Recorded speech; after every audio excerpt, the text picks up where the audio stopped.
ఏపీలో ఎన్నికలపై బెట్టింగులు ఊపందుకున్నాయి. పోలింగ్ కు 20 రోజులు మాత్రమే ఉండటంతో పందెం రాయుళ్లు రంగంలోకి దిగారు.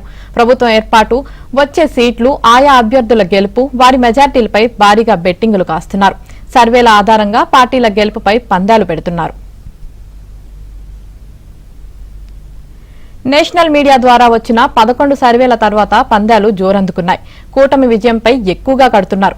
టీడీపీ, జనసేన, బీజేపీ కూటమికి 120 నుంచి 130 వస్తాయంటూ బెట్టింగులకు దిగుతున్నారు. అవి 1.10 రేషియోలో నడుస్తున్నాయి. గోదావరి జిల్లాలు క్లీన్ స్వీప్ అంటూ కూటమి తరపున ఎక్కువ మొత్తంలో బెట్టింగులు పెడుతున్నారు.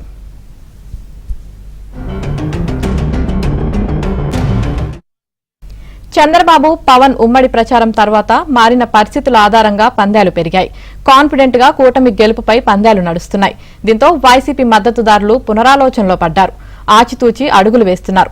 కుప్పం, పిఠాపురం, మంగళగిరిలో మెజారిటీలు, కడప ఎంపీ సీటు ఎవరు గెలుస్తారనే అంశంపైన ప్రత్యేకంగా బెట్టింగ్ పెడుతున్నారు. ఓటమి తప్పదని తెలిస్తే డబ్బులు ఎందుకు పంచుతామంటూ అంతర్గత సంభాషణలో ఓ మాజీ మంత్రి కామెంట్ చేశారని సమాచారం. దీంతో హైదరాబాద్ లోని వైసీపీ మద్దతుదారులు గెలుపుపై బెట్టింగ్ కు వెళ్లి రద్దు చేసుకున్నట్లు తెలిసింది. పులివెందల్లో జగన్ మెజార్టీ తగ్గుతుంది అనే అంశంపైన సీమ జిల్లాలో బెట్టింగ్ జరుగుతుంది.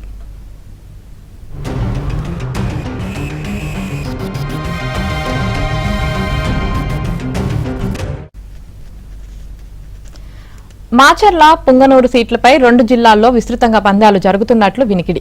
కేబినెట్ మొత్తం ఓడిపోతుంది, 20 మంది ఓడిపోతారంటూ బెట్టింగులు జరుగుతున్నట్లు సమాచారం. వైసీపీకి 23 లోపు అసెంబ్లీ సీట్లే అంటూ కూడా పందాలు కాస్తున్నారట. ఇక ఇదే విషయానికి సంబంధించి మరింత సమాచారం ఏపీ బ్యూరో చీఫ్ రామారావు అందిస్తారు. రామారావు, ఆంధ్రప్రదేశ్ లో త్వరలో జరగనున్న సార్వత్రిక ఎన్నికలపై బెట్టింగులు పొందుతున్నాయి.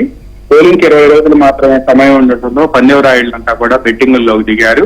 ప్రభుత్వం ఏర్పాటు, వచ్చే సీట్లు, ఆయా అభ్యర్థుల గెలుపు, వారి మెజార్టీల మీదనే ప్రస్తుతం బెట్టింగులు జరుగుతున్నాయి. దాదాపుగా 10 రోజుల నుంచి బెట్టింగులు చాలా ఎక్కువయ్యాయి అని చెప్పవచ్చు. జాతీయ స్థాయిలోనూ రాష్ట్ర స్థాయిలో వచ్చిన 11 సర్వేలకు సంబంధించిన ఫలితాలను ఒక పాంప్లెట్ రూపంలో బయట పంచుతున్నారు.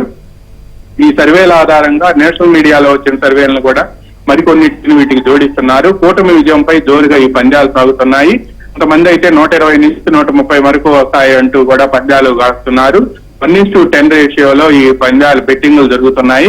గోదావరి జిల్లాల్లో 2 జిల్లాల్లో అంటే తూర్పు గోదావరి, పశ్చిమ గోదావరిలో ఉండే 2 జిల్లాల్లో కూడా మొత్తం 34 సీట్లలో గెలుపుకు సంబంధించి క్లీన్ స్వీప్ అంటూ కూడా మరికొందరు పందాలు కాస్తున్నారు. విజయవాడ టీడీపీ లోక్సభ అభ్యర్థి కేశినేని చిన్ని మెజారిటీపై కూడా పందాలు జరుగుతూ ఉన్నాయి. తర్వాత చంద్రబాబు, పవన్ కళ్యాణ్ ఉమ్మడి ప్రచారం తర్వాత ఉభయ గోదావరి జిల్లాలో మారిన పరిస్థితి ఆధారంగా కూడా బెట్టింగ్లు ప్రారంభమయ్యాయి. కూటమి గెలుపుపై ఉత్సాహంగా పందాలు కాస్తున్న బెట్టింగ్ రాయుళ్లు కాన్ఫిడెంట్ గా కూటమి గెలుపుకు పందాలు వేస్తున్నారు. అయితే కొంతమంది మొన్నటి వరకు కూడా 10 రోజుల క్రితం వరకు కూడా వైఎస్ఆర్ కాంగ్రెస్ పార్టీకి సంబంధించిన అభిమానులు, అదేవిధంగా ఆ పార్టీ తరఫున బెట్టింగ్లు వేసే వాళ్ళు కూడా కొంతమంది ఇప్పుడు వెనక్కి తగ్గడంతో పాటు ఉన్న వాళ్ళు కూడా పునరాలోచనలో పడ్డారు. దీంతో పాటు కుప్పం, పిఠాపురం, మంగళగిరి మెజార్టీలు, కడప ఎంపీ సీట్ ఎవరు గెలుస్తారనే అంశంపై కూడా ప్రత్యేకంగా బెట్టింగ్ రాయుళ్లు దృష్టి సారించారు. వైసీపీపై పందెం పెట్టడంలో ఆచితూచి కొంతమంది మద్దతుదారులు అడిగేస్తున్నారు. ఓటమి తప్పదని తెలిస్తే డబ్బులు ఎందుకు పంచుతామంటూ అంతర్గత సంభాషణలో ఇటీవల ఒక మాజీ మంత్రి చేసిన వ్యాఖ్యలు, మరో మంత్రి ఇటీవల కాలంలో చేస్తున్న వ్యాఖ్యలు కూడా ఇప్పుడు వైసీపీ మద్దతుదారులు చర్చనీయాంశంగా మారాయి. ఆ మాజీ మంత్రి ఇప్పుడు ప్రస్తుత మంత్రి చేస్తున్న వ్యాఖ్యలతో గెలుపుపై బెట్టింగ్కు వెళ్లి రద్దు చేసుకున్న హైదరాబాద్ లో కొంతమంది వైసీపీ మద్దతుదారులు రద్దు చేసుకున్నారు. ఇక పులివెందుల్లో జగన్ మెజారిటీ, తర్వాత కడప నుంచి షర్మిల పోటీ చేస్తుండటంతో కడప లోక్సభ స్థానంలో పోటీకి సంబంధించి కూడా బెట్టింగ్లు జరుగుతున్నాయి. ఇక మాచర్ల, పుంగనూరుకు సంబంధించి కూడా ముఖ్యంగా పల్నాడు జిల్లా మాచర్లలో తెలుగుదేశం గెలుపొందిద్దని కొందరు, వైఎస్ఆర్ కాంగ్రెస్ పార్టీ గెలుపొందిద్దని మరికొందరు ఇలా బెట్టింగ్లు కాస్తున్నారు.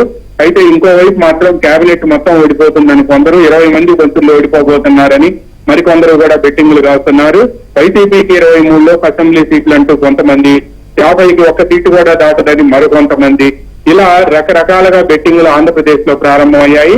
కొన్ని లోక్సభ నియోజకవర్గాలు, కొన్ని అసెంబ్లీ నియోజకవర్గాలపై కూడా ప్రత్యేకంగా బెట్టింగ్ జరుగుతుంది. ఈ బెట్టింగ్ లో కోట్ల రూపాయల పందాలు కాస్తున్నారు. 2019 ఎన్నికల ముందు ఇలానే పందాలు కాసి అనేక మంది ఆర్థికంగా దెబ్బతిన్నారు. ఇప్పుడు మళ్ళీ పొలాలతో పాటు ఇళ్ల స్థలాలు, అదేవిధంగా డబ్బులు, ఇవన్నీ కూడా బెట్టింగ్ లో కాస్తూ ఉన్నారు. ఇవి బెట్టింగ్లు దాదాపుగా ఒక 5 రోజుల నుంచి అయితే మరీ ఎక్కువయ్యాయి. కూటమి గెలుపు అని చెప్పి జాతీయ మీడియా సర్వేలోను, అదేవిధంగా ఇతర సర్వేల్లో కూడా 11 సర్వేల్లో రావడంతో, మెజార్టీ సర్వేల్లో రావడంతో ఇప్పుడు కూటమి వైపు పందాలు మాత్రం జోరుగా ఊపందుకున్నాయి. 1:10 రేషియోలో ఈ పందాలు జరగటం మాత్రం ఆంధ్రప్రదేశ్ లో గత 4 రోజుల నుంచి చాలా ఎక్కువగా కనిపిస్తుంది. ఆమెని రైట్, థ్యాంక్ యూ రామారావు.